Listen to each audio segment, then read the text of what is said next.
এতদিন আমরা শুধুমাত্র নাম্বার প্লেটের উপরে মামলা করতাম, আলটিমেটলি এই মামলাটা গিয়ে পড়তো মালিকের উপরে। কিন্তু আমাদের দেশে তো সেলফ ড্রাইভ একেবারে অনেক কম, তো গাড়িটা চালায় হচ্ছে চালক। এখন এই চালকের দেখা যাচ্ছে সে ধরাছোঁয়ার বাইরে থাকে, তার কিছু হয় না। আমরা যেটা চেষ্টা করছি যে ন্যূনতম পক্ষে 50% মামলা আমরা এই নাম্বার প্লেট মালিককে না দিয়ে এখন আমরা চালককে দেব। আমরা খুব শীঘ্রই একটা অভিযান চালু করব, সেটা হচ্ছে যে আপনি যে নাম্বার প্লেটটা ব্যবহার করছেন এটা অনেক ক্ষেত্রে অস্পষ্ট, অনেক ক্ষেত্রে এটা ভেঙে গিয়েছে, অনেক ক্ষেত্রে এটা কোনো কিছু বোঝা যায় না। তখন হয় কি এআই ওই নাম্বার প্লেটটা শনাক্ত করতে পারে না। তো এইটার বিরুদ্ধে আমরা অভিযান পরিচালনা করবো। আপনাদেরকে এটা ঠিক করে ফেলতে হবে, এটা আইনেও আছে এবং এটা আপনি করতে বাধ্য। আমি একটু শেষ করি, তাহলে হয়তো হয়ে যাবে। এটা আপনি করতে বাধ্য। এটা আমরা সময় দিয়েছি, প্রায় 15-20 দিন হয়েছে আমরা এই অভিযানটা চালু করব। আর একটা গুরুত্বপূর্ণ কাজ যেটা আমরা করছি, যে এতদিন আমরা শুধুমাত্র নাম্বার প্লেটের উপরে মামলা করতাম, আলটিমেটলি এই মামলাটা গিয়ে পড়তো মালিকের উপরে। কিন্তু আমাদের দেশে তো সেলফ ড্রাইভ একেবারে অনেক কম, তো গাড়িটা চালায় হচ্ছে চালক। এখন এই চালকের দেখা যাচ্ছে সে ধরাছোঁয়ার বাইরে থাকে, তার কিছু হয় না। আমরা যেটা চেষ্টা করছি যে ন্যূনতম পক্ষে 50% মামলা আমরা এই নাম্বার প্লেট মালিককে না দিয়ে এখন আমরা চালককে দেব।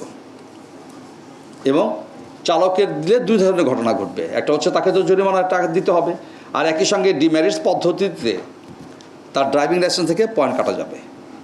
তো এই পয়েন্ট যদি আমরা কাটতে না পারি, পয়েন্ট কাটা যদি না যায়, আমরা তারাও একটা মহৎ পেশায় আছে, ঠিক আছে, কিন্তু এই অভিজ্ঞতা আমাদের নাই যে ড্রাইভিং লাইসেন্স ইনট্যাক্ট থাকার জিনিস না, এটা পারফরমেন্স বেসড। তাহলে ভবিষ্যতে হবে কি, আপনি যখন আপনার প্রতিষ্ঠানে একজন চালক খুঁজবেন তখন নিশ্চিতভাবে আপনি একটু ভেরিফাই করার চেষ্টা করবেন যে ওর পয়েন্ট কত আছে, আসলে ড্রাইভিং লাইসেন্সের পয়েন্ট কত। যে ছেলেটা 12 পয়েন্ট নিয়ে বসে আছে আর যে ছেলেটা 7 পয়েন্ট নিয়ে বসে আছে বা 5 পয়েন্ট নিয়ে বসে আছে, 4 পয়েন্ট নিয়ে বসে আছে, নিশ্চয়ই তাদের বেতন সমান হওয়া উচিত না। তাদের বেতনের তো একটা পার্থক্য থাকতে হবে, আর নাহলে তো সবাই একরকম হয়ে যাবে। এরপরে ভবিষ্যতে আমরা একটা আইনগত দিক বিবেচনা করে দেখব যে এইখানে কোনো বাধা আছে কি না।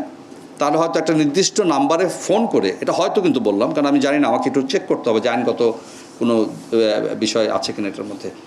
হয়তো আপনি ওখানে মেসেজ দিলে আমরা ফিরতি মেসেজে জানিয়ে দিব যে এই লোকের অ্যাকচুয়ালি ড্রাইভিং লাইসেন্সের পয়েন্ট কত আছে।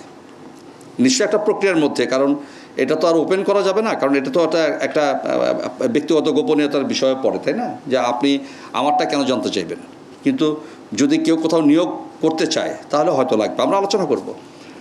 তো এই বিষয়গুলো করতে হবে। আর একটা জিনিস আমি বলি, আমাদের ট্রাফিক এডুকেশনটা খুব জরুরি, অত্যন্ত জরুরি আমার কাছে মনে হচ্ছে। আমরা কিন্তু স্কুল পর্যায়ে শুরু করেছি, এটাকে আমরা খুব জোরদার করব। কারণ আমি যদি স্কুল থেকে না শিখাতে পারি, আমি কলেজে যদি না শিখাতে পারি, তাহলে কিন্তু এটা এই বোর্ডটা তৈরি হবে না। যে আমাদের এটা আমাদের সংস্কৃতির একটা অংশ হিসাবে আমরা এটাকে করতে চাই। সুতরাং আমাদের বোধের জায়গা যদি তৈরি করতে চাই, তাহলে আমার কাছে মনে হচ্ছে যে স্কুল এডুকেশনটা আমাদের অত্যন্ত জরুরি। আর একটা বিষয় আপনারা দয়া করে দেখবেন, যেহেতু সাংবাদিক ভাইরা এসছেন, আমি খুব বিনয়ের সঙ্গে রিকোয়েস্ট করি, সেটা হচ্ছে যে ড্রাইভিং লাইসেন্স পাওয়ার বর্তমান যে পদ্ধতি, এখানে আমার মনে হয় যে আমাদের একটু ভেবে দেখা দরকার যে একটা প্রাতিষ্ঠানিক কোনো সার্টিফিকেশন ছাড়া আমরা যে একদম সরাসরি ড্রাইভিং পরীক্ষা দিতে পারি, এইখানে কোনো কিছু কাজ করার সুযোগ আছে কিনা। আমার কাছে মনে হয় যে উন্নত বিশ্বের মধ্যে আমাদের ড্রাইভিংটা খুব ভালোভাবে শেখা দরকার। তারপরে যদি আমরা ড্রাইভিং লাইসেন্সটা পাই, এবং একই সঙ্গে আমরা এখন যেটা করছি যে শুধু পাওয়া না, এটা হারানোরও যদি ভয় থাকে, তাহলে আমার মনে হয় যে মানুষজন এ থেকে অনেক উপকৃত হবে।